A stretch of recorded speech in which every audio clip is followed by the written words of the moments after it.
Begin tonight at 6, keeping watch on Tallahassee. State lawmakers meeting this week, filing bills for next year's session. You're watching 10 Tampa Bay. I'm Frank Wiley. And I'm Courtney Robinson. While lawmakers say they aim to address affordability, do not expect any major reforms to the state's property insurance market. 10 Tampa Bay's Aaron Parsegian joining us here to explain why we won't be seeing that. Yeah, well, experts say the home insurance market as a whole has shown signs of steadying, even improvement over the last year, a trend they believe will continue.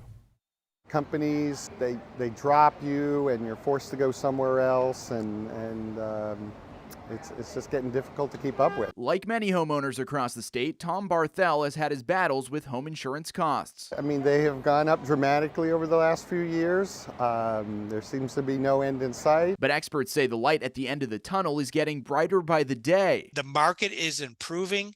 It is in a much better financial condition than it's been in the last decade. Insurance Information Institute's Mark Friedlander says reforms made to wrangle in frivolous lawsuit years ago are starting to make a serious impact. The average rate filing request with the Florida Office of Insurance Regulation this year is 0.8%.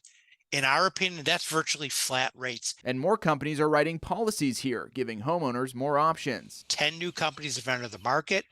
Existing companies have gotten healthier. And that's why they don't anticipate any more major legislative changes next year. But costs are still high, and some new bills could help lower premiums in other ways. Lawmakers may aim to continue replenishing the My Safe Florida Home program to help homeowners harden against hurricanes. Another proposal would be a large property tax break on older homes in exchange for upgrading them to current building standards. If we can get those older homes to be more resilient, it will save local governments a lot of money, state governments, federal government.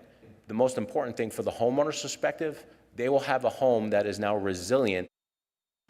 Now, just because a company's rates aren't going up doesn't mean that's the case for every homeowner. It's all determined by your individual risk level. But with more companies now writing policies here, experts say talk to your agent, see if you can shop around and if there are ways to bundle coverage to save even more. Live in studio, Aaron Parsegian, 10 Tampa Bay.